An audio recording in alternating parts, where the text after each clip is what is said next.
तो पढ़ चुके हैं। वेक्टर का डॉट प्रोडक्ट यानी कि स्केलर वेक्टर डॉट प्रोडक्ट कहा जाता है। आप वेक्टर के क्रॉस प्रोडक्ट को क्रॉस से इंगित करते हैं। वज्र गुणन कहते हैं। वज्र गुणन मतलब क्रॉस मल्टीप्लाई कहते हैं। ठीक है, जब क्रॉस मल्टीप्लाई का बात आए ना तो क्रॉस लिखेंगे, यानी कि क्रॉस, इसको कहते हैं क्रॉस, इसको कहते हैं डॉट।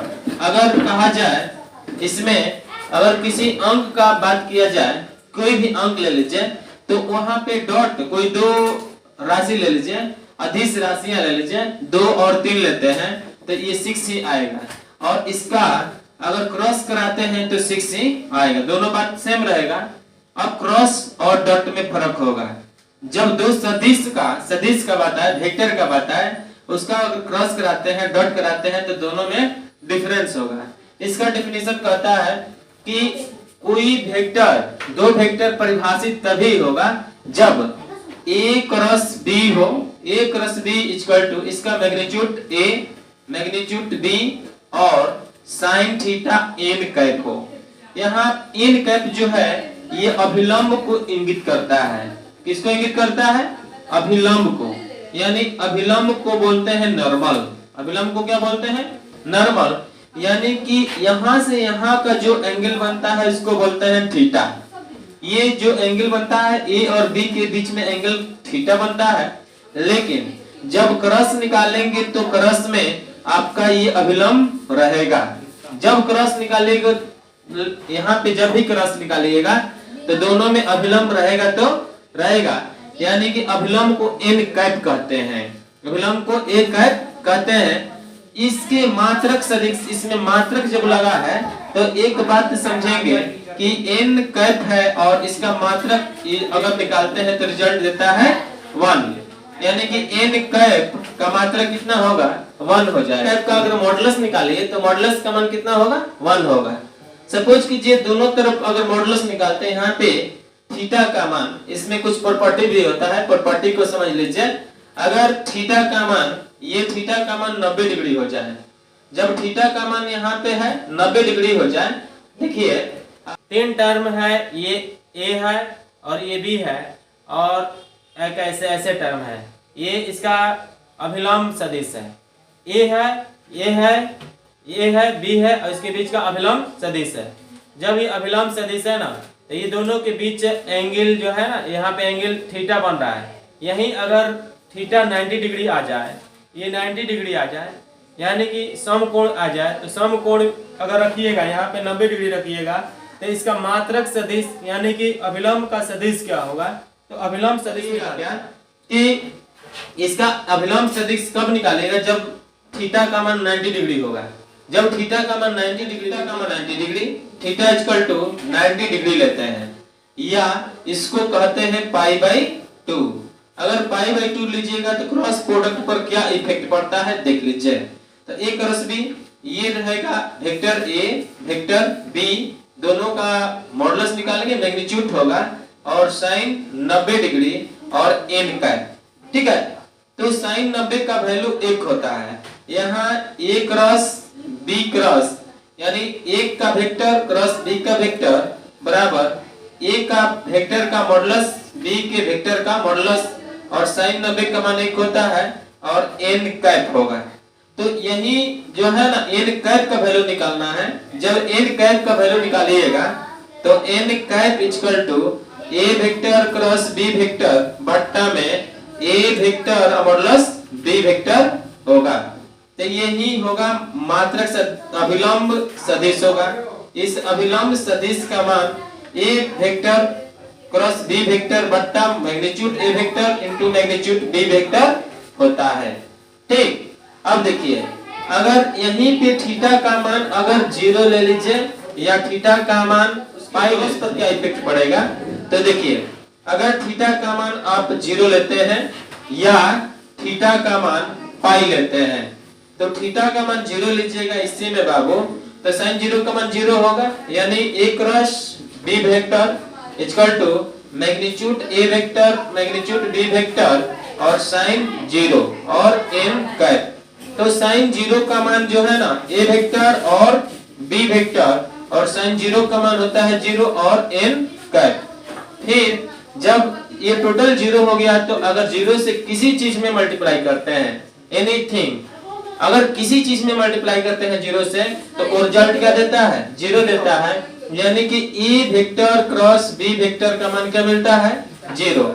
यही अगर पाई रखते हैं, इसमें पाई रखिएगा ए क्रॉस बी, यानी ए वेक्टर क्रॉस बी वेक्टर लिखिएगा, और ए का मॉडुलस बी का मॉडुलस और साइन पाई और एन काट लीजिएगा। तो यहाँ पे बाबू ये ए वेक्टर क्रॉस बी वेक्टर और साइन पाई का भी मान जीरो होता है, एन कैप है, तो ये टोटल रिजल्ट होगा जीरो। यानी कि ए क्रॉस और बी क्रॉस का मान क्या मिलेगा? जीरो मिलेगा। ठीक है, तो ये इसमें भी मिला क्या? जीरो। यानी कि जब थीटा का मान जीरो लीजिए या थीटा का मान पाई लीजिए, थीटा का मान ऐसे करते हैं जीरो लेते हैं, तो ये वेक्टर बी वेक्टर के समांतर होगा। तो इस समांतर का कंडीशन कहता है A vector parallel B vector, A vector parallel B vector, A vector B vector के पैरेलल तब होगा तब उसके क्रॉस प्रोडक्ट हमेशा क्या होगा? जीरो होगा। लेकिन डॉट प्रोडक्ट पढ़े थे, जब डॉट प्रोडक्ट में हुआ करता था कि ए वेक्टर और बी वेक्टर का मान जीरो होता था, तो वो दोनों प्रोडक्ट एक दूसरे के जो है परपेंडिकुलर होता था। यहाँ पे देखिए A cross B cross A vector cross B vector का मान जीरो होगा। कब? जब ए वेक्टर पैरेलल होगा बी वेक्टर के। लेकिन एक बात और समझेंगे कि वेक्टर में क्रॉस प्रोडक्ट में अगर यहाँ पे ए क्रॉस बी ये कम्यूटेटिव लॉ का पालन करता है कि नहीं? जब कम्यूटेटिव लॉ का बात आता है तो डॉट प्रोडक्ट जो है कम्यूटेटिव लॉ का पालन करता है। डॉट प्रोडक्ट जब निकालते हैं तो कम्यूटेटिव लॉ का पालन करता है, लेकिन अगर क्रॉस प्रोडक्ट निकालेंगे तो कम्यूटेटिव लॉ का पालन नहीं करेगा। वेक्टर क्रॉस ए वेक्टर लिखेंगे, लेकिन इसमें जो टर्म आएगा सब ऋणात्मक आएगा, यानी कि नेगेटिव में आएगा। ठीक है, क्लियर? तो नेगेटिव आएगा, यानी कि A vector cross B vector निकालिएगा तो B vector cross A vector मिलेगा, लेकिन नेगेटिव टर्म मिलेगा। ठीक, तो ये रहा आपका ए क्रॉस बी वेक्टर का प्रॉपर्टी। और देख लेते हैं अगर उसके कंपोनेंट में क्या विभेद है। ठीक है, कंपोनेंट को समझते हैं। हम जीरो लेते हैं तो ए क्रॉस बी क्रॉस के समांतर होगा, यानी ए वेक्टर बी वेक्टर के समांतर होगा क्रॉस में। तो रिजल्ट क्या मिलेगा? जब क्रॉस में समांतर होगा तो आपको मिलेगा कि ए क्रॉस बी का मान जीरो आएगा। ए क्रॉस बी का मान क्या आएगा? जीरो आएगा। और यदि क्रॉस का बात करें तो अगर थीटा का मान पाई लेते हैं, पाई यानी कि एक स्ट्रेट लाइन लेते हैं, तो थीटा का मान जब स्ट्रेट लाइन लेंगे तब भी क्रॉस प्रोडक्ट का मान जीरो ही आएगा। ठीक, तो क्रॉस प्रोडक्ट जो है बंटन नियम का पालन करता है, लेकिन कम्यूटेटिव नियम का पालन नहीं करता। इसमें देखेंगे कि आई कैप जे कैप और के कैप में क्या संबंध है, वो भी क्रॉस प्रोडक्ट में। क्रॉस प्रोडक्ट में डॉट प्रोडक्ट में देखे थे और क्रॉस प्रोडक्ट में देखेंगे। यानी कि देखिए यहाँ पे एक घड़ी की तरह बना देंगे, तो इसमें एक कहेंगे आई कैप, इसको कहेंगे आई कैप, इसको कहेंगे जे कैप, इसको कहेंगे के कैप, इसको के कैप। क्रॉस कराते हैं, जब आई कैप जे कैप के कैप दिया है क्रॉस कराइएगा तो आई कैप क्रॉस आई कैप आता है, तो रिजल्ट क्या देता है? तो अगर सेम का क्रॉस कराएंगे तो रिजल्ट जीरो देगा। सेम डिजिट रहेगा, अगर क्रॉस कराते हैं तो रिजल्ट जीरो देता है। उसी तरह से के कैप क्रॉस के कैप का मान क्या होगा? जीरो होगा। और जे कैप क्रॉस जे कैप का मान क्या होगा? जीरो होगा। इसी इसका अपोजिट अगर हम लोग देखते थे क्या कि डॉट में आई डॉट आई रहता था तो रिजल्ट 1 देता था, जे डॉट रहता था रिजल्ट 1 देता था, और के कैप डॉट के कैप रहता था तो रिजल्ट क्या देता था? 1 देता था।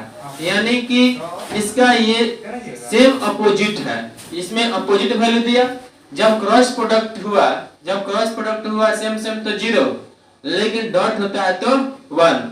ठीक है, तो अब बाबू यहाँ पे के कैप क्रॉस के कैप का मान कितना दिया, 0 दिया।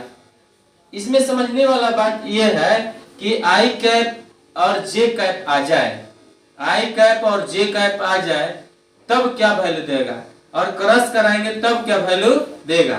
तो आई कैप क्रॉस जे कैप, तो इस ग्राफ से समझते हैं। ये डायरेक्शन बना देंगे, तो आई बनाए उसके बाद जे बनाए उसके बाद के बनाए।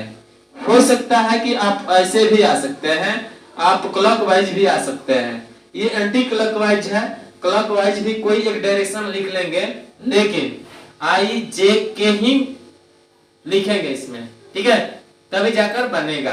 तो आई से जे को क्रॉस कराएंगे तो इसका नेक्स्ट वाला वैल्यू देगा। आई क्रॉस जे कराएंगे तो आई और जे से क्रॉस कराएंगे तो के वैल्यू देगा, उसके आगे वाला वैल्यू देगा, यानी कि ये के कैप देगा, ठीक है, के कैप देगा। उसी तरह से जे और के से क्रॉस कराएंगे, जे कैप और क्रॉस के कैप, तो जे और के से क्रॉस कराएंगे तो आई कैप देगा। क्या देगा, आई कैप देगा।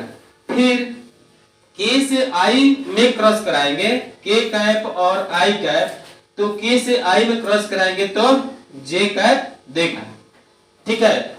फिर समझिए, सेम चलेंगे, सेम डायरेक्शन में चलेंगे तो नेक्स्ट वाला वैल्यू देगा, सेम डायरेक्शन में चलेंगे तो नेक्स्ट वाला वैल्यू देगा। आई जे चले तो के दिया, जे के चले तो आई दिया, और आई जे चलेंगे के और आई चलेंगे तो जे देगा।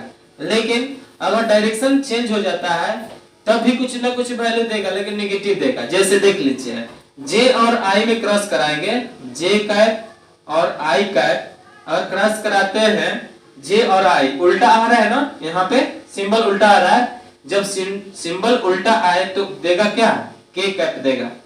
जे और आई तीन ही टर्म है, आई जे के तीन ही टर्म है, तो आई और जे से क्रॉस कराएंगे तो के वैल्यू देगा, जे और के से क्रॉस कराएंगे तो आई देगा। लेकिन प्लस में देगा कि माइनस में देगा, ये कैसे डिसाइड कीजिएगा, तो ये जो है ग्राफ डिसाइड करेगा।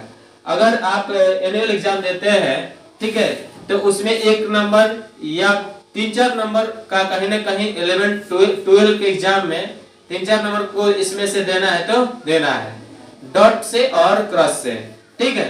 तो ये बहुत भी आई है आपके लिए, तो इस पर विशेष फोकस कीजिएगा। ये जो है वेक्टर अलजेब्रा काफी इंपॉर्टेंट है, ठीक है। अगर आप 12 का एग्जाम अच्छा से प्रिपरेशन कर रहे हैं तो, ठीक है, इस पर विशेष ध्यान देना है। तो बाबू यहाँ पे आई और जे कराए तो ऐसे मिला।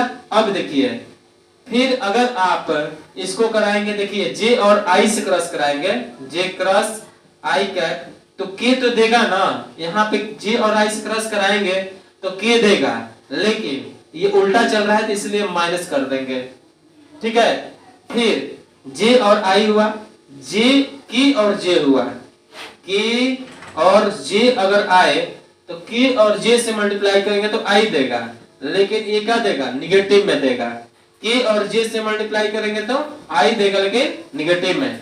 क्यों निगेटिव में देगा, क्योंकि इसका डायरेक्शन जो है ना उल्टा हो जा रहा है। डायरेक्शन क्या हो जा रहा है, उल्टा हो जा रहा है। अगर डायरेक्शन एक ही सीधे में होगा तो नेक्स्ट वैल्यू देगा, लेकिन इसमें डायरेक्शन क्या हो रहा है, उल्टा हो रहा है, इसलिए जब डायरेक्शन उल्टा हो जाए तो वो निगेटिव वैल्यू देगा, ठीक है। फिर देखिए, और आई और के से कराते हैं तो इसका तो मुंह इधर है, इसका मुंह इधर है, कभी एक दूसरे की और ये अलग है, तो के और आई से आई और के से क्रॉस कराएंगे उल्टा, अपोजिट, तो आई और के से अगर क्रॉस कराते हैं तो जे देगा, लेकिन क्या देगा, माइनस में देगा कि प्लस में देगा, तो ये रहा आपका माइनस में। तो अगर सेम डायरेक्शन में चल के अपोजिट डायरेक्शन में चलते हैं तो रिजल्ट दूसरा देगा, लेकिन माइनस में देगा। ध्यान रखिएगा, माइनस में वैल्यू मिलेगा, ठीक है। अब देखिए, डॉट में फर्क यह है, क्रॉस प्रोडक्ट तो ऐसे मिलता है, लेकिन डॉट में हम लोग पढ़े थे कि डॉट वाला जो टर्म है, डॉट में सेम रहेगा तो एक देगा, सेम अगर वैल्यू रहता है तो एक देता है, अगर अपोजिट कर देते हैं तो वो 0 देना है तो देना है। जैसे डॉट वाला में समझे थे कि अगर डॉट में यहाँ पे आप आई कैप डॉट जे कैप लाते हैं तो 0, जे कैप डॉट के कैप लाते हैं तो 0, के कैप डॉट आई कैप लाते हैं तो 0। तो ऐसे इस स्थिति में तमाम वैल्यू क्या मिलेगा? 0 मिलेगा। इसमें क्रॉस में तमाम वैल्यू 0 देखने को मिलेगा और होता है। यही आपको याद करना है, टेक्निक से याद करना है, रट्टा नहीं मारना है, ठीक है। तब देखिए यहाँ इतना बात आप समझ चुके हैं। अब थोड़ा समझिए कि दोनों में डिफरेंस होता है तो इसमें संबंध जोड़कर एक प्रश्न आता है, जो प्रश्न बहुत VVI है, ठीक है। कि यदि dot product A vector B vector एक दूसरे के इक्वल हो जाए, ध्यान दीजिएगा आप, एक दूसरे के इक्वल हो जाए, ठीक है, एक दूसरे के इक्वल हो जाए तो थीटा का मान होगा, ठीक है। ये जो है ना, एक दूसरे के इक्वल हो जाए तो थीटा का मान होगा। आप देखेंगे कि ये ऐसा प्रश्न जो है ना बहुत सारे एग्जाम में पूछे जाते हैं, बहुत सारे कंपटीशन एग्जाम में ये मिलेगा क्वेश्चन, ठीक है। तो आपके एनुअल एग्जाम में 100% नहीं 1000 टाइम्स जो है ना ये VVI होता है, ठीक। ऐसे प्रश्न 1000 टाइम्स VVI होते हैं, ठीक। तो देखिए डॉट प्रोडक्ट क्रॉस प्रोडक्ट के बराबर हो जाए, जो कह रहा है वही हम नियम को फॉलो करते हैं, तो देखते हैं थीटा का मान क्या निकल के आता है। तो इसमें डॉट प्रोडक्ट क्रॉस प्रोडक्ट के हम बराबर करेंगे। डॉट प्रोडक्ट आप जानते हैं कि ए वेक्टर बी वेक्टर का डॉट निकालते हैं तो मॉडुलस ए यानी मैग्नीट्यूड ए निकला, मैग्नीट्यूड बी निकला, और ये हुआ आपका डॉट निकाल रहे हैं तो आपको मिलेगा cos थीटा। ये क्या मिलेगा? cos theta. फिर अगर ए वेक्टर क्रॉस बी वेक्टर निकालते हैं तो इसमें भी मैग्नीट्यूड ए मैग्नीट्यूड बी मिलेगा और sin थीटा मिलेगा, और एक इसमें n कैप आ जाएगा, ठीक है, n कैप आएगा। आपको कहा जा रहा है कि ये दोनों एक दूसरे के क्या हैं? ये दोनों एक दूसरे के बराबर हैं। जब ये दोनों एक दूसरे के बराबर हैं तो ये भी एक दूसरे के क्या होंगे? बराबर होंगे। यानी कि लतरा बराबर है तो दहिना भी क्या होगा? बराबर होगा। जब लतरा बराबर है तो दहिना भी क्या होगा? बराबर होगा, ठीक है। तो ये LHS बराबर है तो ये वाला भी टर्म क्या होगा? बराबर होगा। तो देखिए आप इसको magnitude A magnitude B equal यहाँ पे cos थीटा रहा, उसके बाद मैग्नीट्यूड ए मैग्नीट्यूड बी और ये रहा आपका sin थीटा, ठीक है। n कैप लिख देंगे। बाबू ध्यान देंगे, आप क्या करिएगा कि ये और ये दोनों कैंसिल होगा, b भी b से कैंसिल होगा, बच्चा कितना? cos theta equal to sin theta और n कैप। दोनों तरफ अगर मॉडुलस ले लीजिएगा, यहाँ मॉडुलस दोनों तरफ लीजिएगा तो cos थीटा, इधर मॉडुलस लीजिएगा, इधर मॉडुलस लीजिएगा तो sin theta n cap theta. Modulus का प्रॉपर्टी कहता है कि अगर x y मॉडुलस में हो तो इसको इंडिविजुअली मॉडुलस में बना दिया जाता है। यानी कि यहाँ पे cos थीटा मॉडुलस से निकलेगा तो cos थीटा ही लिखिए, इसमें किसी प्रकार का चेंजिंग नहीं होगा। ये होगा sin थीटा और ये n कैप का मॉडुलस, इसका मान 1 होता है, यानी cos थीटा इक्वल टू होगा sin थीटा गुणे 1। आप लेकर चलाइए इधर cos theta by sin theta equal to इधर बच गया 1। cos बाई sin होता है cot थीटा इक्वल टू 1, तो cot theta equal to cot pi by 4, cot theta equal to cot pi by 4, यानी कि थीटा का मान मिलेगा पाई बाई 4। ये जरूरी नहीं है कि cot थीटा आए, यहाँ पे sin theta by cos theta tan theta भी आ जाएगा, तो tan पाई बाई 4 और cot पाई बाई 4 दोनों का मान 1 होता है। cot पाई बाई 4 और tan पाई बाई 4 दोनों का मान 1 होता है। कितना पे? पाई बाई 4 पे। अब पाई बाई 4 को हम लोग कहते हैं कि ये 45 डिग्री होता है, तो 45 डिग्री यानी थीटा का मान 45 डिग्री है, जिस पर sin थीटा और जिस पर डॉट प्रोडक्ट क्रॉस प्रोडक्ट के बराबर होते हैं। ठीक है। और डॉट बी वेक्टर अगर सेम आता है, A vector dot B vector same आता है तो वेक्टर ए का मॉडुलस का होल स्क्वायर हो जाता है। ठीक है, तो ये डॉट का प्रॉपर्टी कहता है। लेकिन यही अगर ए वेक्टर और क्रॉस ए वेक्टर आ जाए तो ये आपको लड्डू देगा। क्या देगा? लड्डू। उसी तरह से बी वेक्टर और बी वेक्टर आए तो ये भी आपको 0 ही देगा। ठीक, इतना बात समझे। और एक बात तो बहुत भी आई है, वो भी आई बात कौन है कि ए वेक्टर और बी वेक्टर बराबर होगा minus B vector A vector. तो इसको भी हम लोग परख लेते हैं, जांच लेते हैं कि क्या ये बात सही है कि गलत है। जैसे हम लोग डॉट प्रोडक्ट में परखे थे कि A vector dot B vector बराबर B vector dot A vector होता है।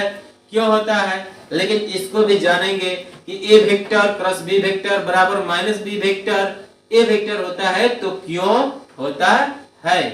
ठीक है, a1 i cap, b1 j cap, c1 k cap तथा b vector equal to a2 i cap, b2 j cap, c2 k cap. इतना दे रखा है तो आप इसका क्रॉस निकालेंगे। तो क्रॉस देखिए कैसे निकालिएगा। एक vector cross B vector equal to, देखिए इसमें इसका क्रॉस निकालने के लिए आप क्रॉस तो ऐसे भी निकाल सकते हैं। क्रॉस आप ऐसे निकाल सकते हैं a1 i cap, b1 j cap, c1 k cap cross a2 i cap, b2 j cap, c2 k cap. ऐसे तो समझिए, यहाँ पे समझिएगा कि अगर इसका क्रॉस निकालेंगे, इसका क्रॉस दो तरीका से हम लोग समझेंगे। ठीक है, दो तरीका से समझेंगे। एक डिटरमिनेंट का यूज करके बनाएंगे और एक ये सिंपल तरीका से। सिंपल है नहीं, सिंपल तो डिटरमिनेंट है, लेकिन इसको भी समझ लेते हैं। ठीक, कि इसको जिस तरह से डॉट निकालते थे उस तरह से ये कैसे निकलता है। तो ये समझिए, आप ये समझे होंगे कि इसमें अगर सेम आए, इसमें सेम आए, ये गुणा करेंगे ऐसे, ऐसे गुणा करेंगे, ऐसे गुणा होता है सब में। ठीक है, इसको नथुनिया गुणा कहते हैं। ठीक है, तो a1 i और a1 a2 i से अगर गुणा करते हैं, सेम क्रॉस कराते हैं, सेम क्रॉस कराते हैं तो 0 देगा, यानी कि 0 देगा। एक बार इसको लिख लेते हैं सभी को, उसके बाद 0 जहां पे होगा 0 करेंगे, 1 जहां पे होगा 1 करेंगे, माइनस जहां होगा माइनस करेंगे। ठीक है, लेकिन सबको एक बार इंडिविजुअली लिखते हैं। जैसे देखिए a1 a2 इसका कोएफिशिएंट को एक साथ गुणा कीजिए, a1 a2 i cap cross i cap. ठीक है, कांस्टेंट टर्म जितना भी हो, चाहे क्रॉस कराइए चाहे डॉट कराइए, वही वैल्यू देगा। अब देखिए बाबू b1 जो जहां पे है उसका स्थान वहीं पे लिखिएगा।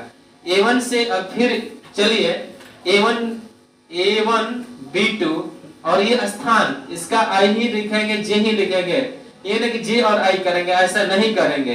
तो i क्रॉस j करा दिए, फिर इसी को इससे चलेंगे, यानी कि a1 i कैप और a1 है तो a1 के साथ c2 लिख देंगे, a1 c2 और i cap cross k cap. ये तो क्लियर हो गया ना। अब इतना क्लियर हो गया बाबू, तो अब चलिएगा इससे b और इससे, तो यहाँ पे मल्टीप्लाई कीजिएगा b से a2 में, तो b1 a2 और यहाँ j cap cross i cap. ठीक है, फिर इसी को इससे तो आएगा b1 b2 प्लस में होगा b1 b2 j cap cross j cap. फिर b1 से ही c2 में चलेंगे, तो b1 c2 कांस्टेंट को एक साथ गुणा कर देते हैं, चाहे कांस्टेंट का डॉट कराइए या क्रॉस कराइए, इसमें कोई चेंजिंग होने वाला नहीं है।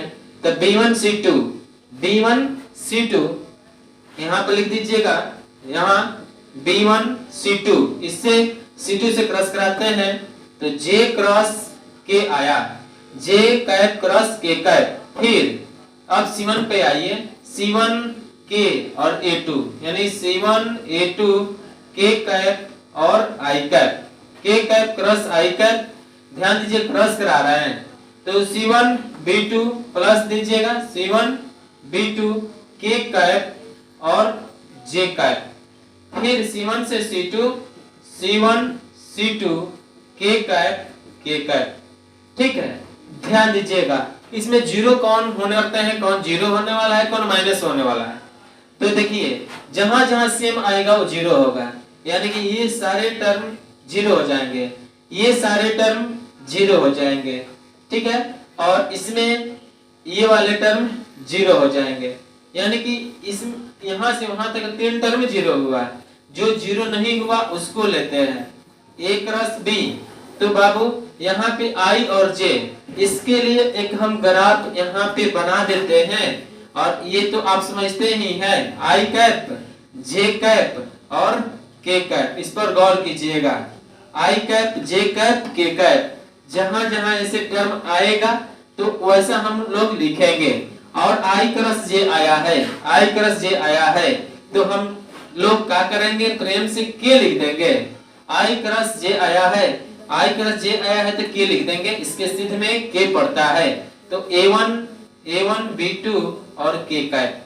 ठीक है, फिर A1 C2 लिख लीजिए, A1 C2 आई और के आया है तो आई और के आया, ध्यान दीजिए आई और के आया है, आई और के आया है। जब आई और के आए, आई और के आए, आई और के आए एक डायरेक्शन में नहीं है, एक डायरेक्शन में नहीं है तो आई और के आए तो यहाँ पे क्या लिखिएगा, आई और के डायरेक्ट यहाँ पे जा रहा है, एक स्टेप टप जा रहा है। जब आई और के आ जाता है तो जे देगा लेकिन माइनस में देगा, आई और के माइनस जे कैप देगा। ठीक है, अब देखिए जे और आई आया है, जे और आई अपोजिट आया है तो के देगा लेकिन माइनस में देगा, तो यहाँ पर लिखिएगा B1 A2, और जे और आई आया है तो के देगा लेकिन नेगेटिव देगा। फिर इधर आ जाइए, जे और के आया, जे और के आया तो आई जरूर देगा, जे और के आया तो यहाँ पे B1 C2 और आई कैप। ठीक, अब के और आई आया है, फिर यहाँ पे देखिए के और आई आया तो जे देगा, के और आई सीध में है, एक ही सीध में है तो के और आई आएगा तो जे देगा, तो के और आई यहाँ पे के और आई मिला तो इसको प्रेम से क्या लिख सकते हैं, के और आई को जे लिख सकते हैं, तो C1 A2 और जे लिख दीजिएगा, जे कैप। ठीक, अब बचा last C1 B2, C1 B2 आया, के और जे आया, के और जे आया तो आई देगा लेकिन माइनस में देगा, तो C1 B2 माइनस के और जे आया है तो आई कैप देगा। ठीक, समझेंगे। अब सभी को कलेक्ट करते हैं, आई वाले टर्म को एक साथ, जे वाले टर्म को एक साथ और के वाले टर्म को एक साथ। तो आई वाले टर्म है यहाँ पे आप देख रहे हैं, आई वाला टर्म है यहाँ पे आई वाला टर्म है B1 C2, यहाँ पे आई वाला टर्म है तो आई कॉमन ले लेते हैं, तो आई कैप कॉमन लीजिएगा तो पहले प्लस वाला को लिखिए C1 B2 minus B1 C2। ठीक है, प्लस लिख दीजिए, यहाँ पे प्लस लिख दीजिए, आई उसके बाद जे लीजिए, तो जे इसमें है, जे इसमें है तो जे कॉमन लीजिएगा तो C1 A2 minus A1 C2। ठीक है, ये भी मिल गया। अब बाबू अब आप के वाले टर्म को लीजिएगा, के कैप लीजिएगा, तो के कैप में लिए तो A1 B2 minus B1 A2, तो ये आपका फाइनल क्रॉस प्रोडक्ट निकला। तो ये फाइनल क्रॉस प्रोडक्ट है, तो इसके लिए अगर हम दूसरा रास्ता अपनाते हैं, दूसरा फॉर्मूला अपनाते हैं, तो उस फॉर्मूले से क्या ये सही आएगा या कथन सही होगा, वो जांचिएगा कैसे, जब उस फॉर्मूला को भी देखेंगे। अगर इतना सारे टर्म आएंगे तो सही है, नहीं आएंगे तो सही नहीं है, तो इस फॉर्मूला पर भी बनाकर देख लेते हैं। क्या करिएगा कि आई कैप लिखिएगा, जे कैप और के कैप। ठीक है, और ये जो टर्म है ना, ये सोया हुआ भाग है, ऐसे A1 B1 C1 A2 B2 C2 इतना कर देंगे। ठीक, अब देखिए वेक्टर बी वेक्टर आई कैप कॉमन ले लीजिएगा, इसको ढकिएगा, आई कैप ढकिएगा ना, तो देखिए राम जी के तीर पहले नीचे उतरेगा, है ये नीचे उतरेगा और ऊपर चढ़ेगा। ये डिटरमिनेंट में आप पढ़े होंगे, ठीक है। अगर डिटरमिनेंट नहीं पढ़े होंगे तो देख लीजिएगा, दूसरा वीडियो इसमें डिटरमिनेंट का वीडियो होगा चैनल पे, उसको आप जाकर देख लीजिएगा, ठीक है। तो पहले ए आई कैप लीजिएगा तो B1C2 माइनस तीर ऊपर चढ़ेगा, कभी तीर नीचे चढ़ेगा, नीचे उतरेगा, नीचे उतरकर माइनस देकर ऊपर चढ़ेगा। तो B1C2 माइनस देकर B2C1 हो गया। अब बाबू यहाँ आई कैप, उसके बाद यहाँ पे आता है प्लस, उसके बाद आता है माइनस, तो माइनस जे कैप लेंगे ना, जे कैप, तो इसको ढक लेंगे। तो A1C2 पहले तीर नीचे उतरेगा, इसको ढकेंगे तो पहले तीर नीचे उतरेगा, यानी कि A1C2 माइनस देकर ऊपर चढ़ेगा A2C1, फिर प्लस माइनस प्लस, यहाँ प्लस होता है उस पर माइनस आएगा, उसके बाद प्लस आएगा, ठीक है। प्लस माइनस प्लस, तो प्लस के कैप कॉमन लीजिएगा तो के वाले टर्म खत्म हो जाएंगे। तो A1B2 माइनस A2B1, ठीक। तो आप इसमें देखिए ये माइनस को हम एंट्री करा देंगे इसमें ना, सबको प्लस बना देते हैं ताकि ऐसे देखने को मिले, तब ना आप कहिएगा कि इस मेथड से भी। मैथ ऐसे सब्जेक्ट है कि गलती नहीं मनवाता है। B1C2 माइनस B2C1, माइनस जो है ना इसको एंट्री करा देते हैं, प्लस लिख करके एंट्री कराइएगा इसको अंदर, तो ये पहले आ जाएगा, जे कैप लिखिए, इसको पहले ला दीजिए A2C1 माइनस A1C2 प्लस के कैप, तो A1B2 माइनस A2B1। तो देखिए A क्रॉस B का वैल्यू हम लोग आसानी से ज्ञात कर सकते हैं। तो ऐसे हम लोग A का क्रॉस B का वैल्यू निकालेंगे, ठीक है। तो A क्रॉस B का वैल्यू ऐसे हम लोग आसानी से ज्ञात कर सकते हैं। तो चलिए स्टार्ट करते हैं और इसको भी समझते हैं। देखिए पहला हम लोग जानते हैं क्रॉस प्रोडक्ट जो है कभी भी एक सदिश राशि देगा। किसी वेक्टर का क्रॉस प्रोडक्ट कराएंगे तो कभी भी सदिश ही राशि देगा। किसी वेक्टर का अगर डॉट प्रोडक्ट कराएंगे तो कभी अदिश राशि देगा, ठीक है। तो यहाँ पे देखिए कि A क्रॉस B कराएंगे, A vector dot B vector कराइएगा तो मॉडुलस A वेक्टर और modulus B vector sin theta n cap, ठीक है। जहां n लंब इकाई सदिश है, n कैप माने होता है टोपी, कैप माने टोपी, ठीक। तो इसको कैप बोलते हैं, लेकिन अब टोपी नहीं बोलेंगे, n टोपी अच्छा लगेगा, वो हो जाएगा। क्या नाम है, गांव देहात में लोग गाना गाता है कि एगो हीरो एगो टोपी वाला आइल बा, ठीक है, सुने हैं गाना, तो उसका हाल हो जाएगा, ठीक है। तो ये n कैप बोलेंगे, टोपी नहीं बोलेंगे। देखिए तो A सुने हैं ना सभी लोग, नहीं सुने हैं? रोजना अगर गाना ना चले तो उसको अशुभ माना जाता है, और सुनने वाला भी कहता है कि हाँ बहुत अच्छा लग रहा है, अच्छा लग रहा है, ठीक है होता है ऐसा। देखिए तो A cross dot B cross अगर निकालिएगा ना तो A का मैग्नीट्यूड और B का मैग्नीट्यूड और sin थीटा n कैप होगा। तो देखिए यहाँ पे बाबू अगर मॉडुलस लेंगे ना, दोनों तरफ मॉडुलस लेंगे तो sin थीटा का वैल्यू जब निकालेंगे तो n कैप, इसका मैग्नीट्यूड निकालेंगे तो 1 हो जाएगा, यानी कि n कैप का वैल्यू 1 होगा। तो sin थीटा का वैल्यू मॉड में आ जाएगा A क्रॉस B का मॉडुलस बट्टा A का मॉडुलस B का मॉडुलस। अगर आप चाहें थीटा निकालना, यहाँ से थीटा निकालना सोचिएगा तो थीटा तो आराम से निकाल सकते हैं, यानी sin थीटा, तो theta equal to sin inverse A cross B का मॉडुलस बट्टा मैग्नीट्यूड A और मैग्नीट्यूड B, दोनों का मैग्नीट्यूड मतलब होता है इसका वैल्यू, ठीक है। ध्यान दीजिए वैल्यू होता है। और ये भी समझे थे अगर sin थीटा का मान अगर 90 डिग्री रखिएगा, अगर 90 रखिएगा तो क्या होगा, 90 का मान 1 होगा, जब 90 का मान 1 होगा तो ये n कैप का मान कितना मिलेगा। उसी तरह से अगर क्रॉस प्रोडक्ट में सेम मिलेगा ना, क्रॉस प्रोडक्ट में अगर सेम रहे तो रिजल्ट क्या देगा, 0 देगा। अगर क्रॉस प्रोडक्ट में सेम रिजल्ट आए तो क्या मिलेगा, 0 मिलेगा। वहीं यदि A क्रॉस B क्रॉस जो है एक दूसरे के 0 हो जाए, यानी क्रॉस प्रोडक्ट 0 हो जाए, जब क्रॉस प्रोडक्ट 0 होगा तो थीटा का मान अवश्य 0 होगा, और थीटा का मान 0 होगा तो A वेक्टर समानांतर B वेक्टर होगा। ए वेक्टर समानांतर बी वेक्टर मिलेगा। और एक और कंडीशन है कि जब स्ट्रेट लाइन हो जाए, एकदम स्ट्रेट लाइन में कोई वेक्टर हो जाए, जैसे वेक्टर ऐसे होता है, इसमें लंब मात्रा से ऐसे होता है, 3 टर्म आएगा। तो अगर ये वेक्टर एकदम ऐसे हो जाए, स्ट्रेट लाइन हो जाए, तो इसका मान भी क्रॉस प्रोडक्ट निकालेंगे तो क्या मिलेगा? 0 ही मिलेगा। ठीक, एक बात और देखिए, क्रॉस प्रोडक्ट तो आप ऐसे निकाल सकते हैं जिस तरह से आप स्केलर प्रोडक्ट निकाले थे उस तरह से निकाल सकते हैं, लेकिन by the help of determinant की सहायता से आप इसका क्रॉस निकाल सकते हैं।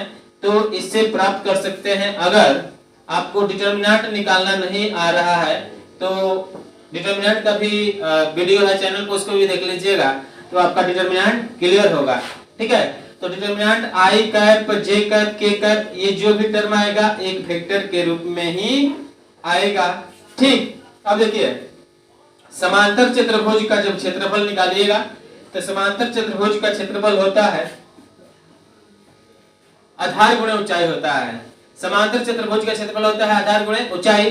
तो आधार और ऊंचाई, तो ये अगर आधार है तो ये ऊंचाई होगा, और दोनों का क्रॉस का मॉडुलस निकाल देंगे तो ये हो जाएगा समांतर चतुर्भुज का क्षेत्रफल। तो इसको उतार लीजिए या इसका स्क्रीनशॉट ले लीजिएगा।